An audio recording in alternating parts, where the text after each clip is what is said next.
जय हिंद दोस्तों, सैनिक समाचारों में आपका हार्दिक स्वागत है। सबसे पहले बात करूंगा हेडलाइंस की। हेडलाइंस में बात करूंगा सभी केंद्रीय कर्मचारी जितने पेंशनर्स हैं उनके लिए खुशखबरी है। उनके डीआर और एरियर का लेटर 11 तारीख को निकल चुका है और कब होगा पेमेंट, किस प्रकार होगा पेमेंट, उसकी बात करेंगे।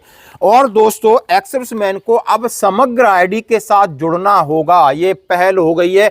उसके लिए आपने बहुत लंबी प्रक्रिया से जुड़ना होगा। यदि आप किसी प्रकार का पैसा चाह रहे हो, उसके लिए जिला सैनिक अधिकारी का एक आदेश है, वो मैं आपके सामने पढ़ के सुनाऊंगा। और बात करूंगा बॉर्डर पर लड़ाई लड़ने के बाद सिपाही से कर्नल तक कर रहे हैं समाज की सेवा, और माननीय प्रधानमंत्री जी ने क्यों कहा कि हमारा कर्तव्य है वो सिर्फ देशवासियों के लिए, परिवार के लिए नहीं। तो खबर करते हुए साथ से सबसे पहले आपके सामने ये वो लेटर जिसका हम सभी को इंतजार था। जैसा हम सभी समझ रहे थे, पेंशनर समझ रहे थे कि नहीं भाई, अभी हमारा जो डीआर है यानी महंगाई राहत है, उसका एरियर हमें होली पर मिलेगा।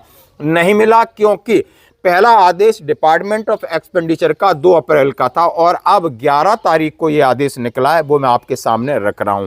Government of India, ministry of personal and public grievance, pension, department of pension and pension welfare का लेटर 11 अप्रैल 2025 को निकला है। आप समझ सकते हो, आज 12 तारीख यानी कल निकला है। अब इसमें क्या क्या लिखा है, आगे क्या एक्शन होगा और फिर आपके खाते में आपका पैसा कब आएगा, इसके ऊपर बात करते हैं। सबसे पहले उन्होंने लिखा है office memorandum, grant of additional instalment of dearness relief to central government pensioners, family pensioners. उन्होंने कहा है with effect from January 2025 on authority 4202-2024 PNPW department 30/10/2024 की अथॉरिटी, यानी डीआर को अलग किया गया था। पहले डीआर का इकट्ठा निकलता था, अब इन्होंने अलग किया है, वो 2024 अक्टूबर में किया है और इसकी अथॉरिटी आपके सामने रखी है। अब बहुत सारी कहानी लिखी है। उन्होंने कहा है DR admissible to central government pensioners and family pensioner shall be enhance from the existing rate 53% to 55% on the basic pay, यानी आपकी बढ़ोतरी 53% से 55% जो कि बेसिक आपकी पेंशन पर लागू होती है। These rate of DR will be applicable to the, उन्होंने कहा है फॉलोइंग कैटेगरी, यानी किस किस के लिए लागू है सबका ब्यौरा दिया है। और लिखा है द आर्मड फोर्सेस पेंशनर और family pension paid out of the defence service estimate, यानी उनका जो पेड आउट है वो डिफेंस सर्विस से होगा, इसका आदेश उन्होंने निकाल दिया। यानी अब ये आदेश के साथ कल या परसों आपको रक्षा मंत्रालय से आदेश निकलेगा और तीनों सेनाओं के लिए आदेश निकलेगा, और 11 हुआ है 12, यानी लगभग 20 तारीख तक आपके खाते में आपका एरियर जनवरी, फरवरी, मार्च का आ जाएगा। 3 महीने का जो पेंशन पर एरियर बनता है वो आपका 20 अप्रैल तक आएगा। उसके बाद बढ़ी हुई पेंशन के साथ बढ़ी हुई पेंशन के साथ जो डीए बढ़ा है वो आपकी अप्रैल की पेंशन में आएगा। ये चीज अब क्लियर हुई है, यानी डीआर का लेटर इनिशिएट अभी हुआ है डिपार्टमेंट ऑफ पेंशन और पेंशन वेलफेयर से। आगे किस प्रकार मिलेगा मैं आपको अब मैं बात करूंगा एक्स सर्विसमैन के लिए, जो मैं समग्र आईडी, आप समझ सकते हो कि जैसे ही एक लेटर है और जो मैं आप सभी के लिए अति आवश्यक सूचना, राज्य सैनिक बोर्ड से लेटर निकला है कि 1 अप्रैल 2025 से सभी मध्य प्रदेश के जितने भी एक्स सर्विसमैन हैं उनको आर्थिक सहायता पोर्टल के माध्यम से ऑनलाइन प्रोसेसिंग करना है। यानी उन्होंने अपना, यानी जो भी डॉक्यूमेंट है वो समग्र आईडी के साथ जोड़ना है कि समग्र आईडी एक सिविलियंस के लिए है, इसमें आपका भी रजिस्ट्रेशन नंबर होगा। प्रत्येक पूर्व सैनिक की समग्र आईडी होना अनिवार्य है। समग्र आईडी आधार कार्ड से लिंक होना अनिवार्य है। यह कार्य पूर्व सैनिकों को स्वयं MP ऑनलाइन की मदद से करना। पहले तो आपके पास समग्र आईडी होनी चाहिए और आपके आधार कार्ड से लिंक होनी चाहिए, पहली प्रक्रिया। उसके बाद उसको एक्स सर्विसमैन आईडी से लिंक कराना है और एक्स सर्विसमैन आईडी के लिए आपको सैनिक कार्यालय में जाकर के रजिस्टर कराना है, उसका फॉर्म है। आधार कार्ड समग्र आईडी से लिंक, बैंक अकाउंट नंबर को जिला सैनिक कार्यालय के पोर्टल पर अपडेट कराना है। आपका बैंक अकाउंट है उसके साथ भी जोड़ना है। अब बच्चों की पूरी जानकारी, रजिस्ट्रेशन फॉर्म, सारी चीजें आपको उसके साथ आपने अपडेट कराना है।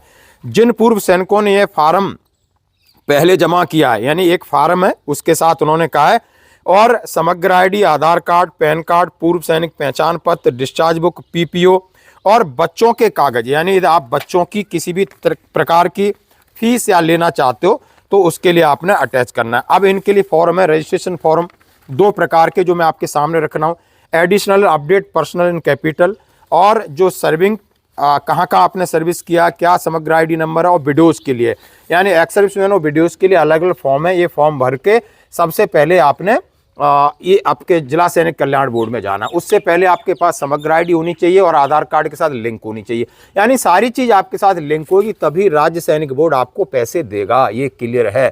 जिला सैनिक बोर्ड अधिकारी का ये आदेश है जो मैंने आपके सामने रखा शॉर्ट में। यदि आपको ज़्यादा डिटेल चाहिए तो आप मुझे व्हाट्सएप पे मैसेज करो, हम आपको भेज दें। अब मैं बात करूंगा बॉर्डर पर दुश्मन से लड़े अब लोगों की जिंदगी संवार रहे हैं सिपाही से लेकर कर्नल। सेना और सैनिक इसी तरह होता है, हमेशा किसी के लिए अच्छा सोचता है, अच्छा करता है। बिल्कुल ये बात सही है, चाहे देश की सेवा कर रहा हो या रिटायरमेंट आने के बाद समाज में भी वो अपना योगदान ईमानदारी से देता है। भले स्ट्रेट फॉरवर्ड होता है, किसी को बुरा लगे, लेकिन उसका तरीका सही रहता है। यानी कह रहा हूं भारतीय सेना के सेवानिवृत्त अधिकारी न केवल देश की सीमाओं की रक्षा करने में बल्कि समाज में भी अपनी अग्रणी भूमिका निभा रहे हैं। और हाल ही में चंडीगढ़ वेस्टर्न कमांड में सेना के जनरल साहब उपेंद्र द्विवेदी साहब ने कुछ लोगों को यानी प्रोत्साहित किया, यानी उन्हें पुरस्कार दिया। कारगिल युद्ध में अनफिट हुए सिपाही हरजिंदर सिंह ने बचाई 10 लोगों की जान। आप देख सकते हो, यानी एक हमारा सिपाही हरजिंदर है, नहर में डूबते हुए 10 लोगों की जान 10 फरवरी 2025 को बचाई और खुद फंसे हुए 5 लोगों को बचाया। इसके अलावा लड़की को आत्महत्या करने से बचाया। सड़क हादसों में कई लोगों को अस्पताल पहुंचाया। यानी इस सोल्जर का काम है, जहां जिसको जरूरत है, यानी कोई जिंदगी और मौत के साथ खेल रहा है उसकी मदद करता है। ये है एक जवान का। कर्नल विजय कुमार सेठ युवाओं के लिए प्रेरणा स्रोत। एक पंचकुला में कर्नल सेवानिवृत्त विजय कुमार हैं, 16 वर्षों से समाज सेवा में जुड़े हैं। उन्होंने सैनिक परिवार के लिए 800 से अधिक ITI की ट्रेनिंग दिलाया। 2017 में वंचित बच्चों के लिए उन्होंने कई प्रकार के NGO यानी ट्रेनिंग दिला रहे हैं, NGO उन्होंने लगा रखा है और गरीबों की वो मदद कर रहे हैं। कर्नल हरजीत सिंह आहूजा रक्तदान और बीमारियों से लड़ने वालों की सेवा में है। कर्नल हरजीत सिंह आहूजा रक्तदान और सड़क पर रहने वाले बीमार लोगों की सेवा में सक्रिय हैं। वे नियमित रक्तदाता हैं। उन्होंने 125 से अधिक लोगों को रक्तदान के लिए प्रेरित किया। उन्होंने कई बार रक्तदान किया और कई 2500 लोगों की स्वास्थ्य सेवा वो दे चुके हैं। यानी इस तरीके से जो सेवा करता है वो सैनिक यानी सबसे बड़ा है, सबसे बड़ा त्याग है। और माननीय प्रधानमंत्री जी ने कहा मेरा काम है इस देश के लोगों के लिए, परिवार के लिए नहीं है, जैसा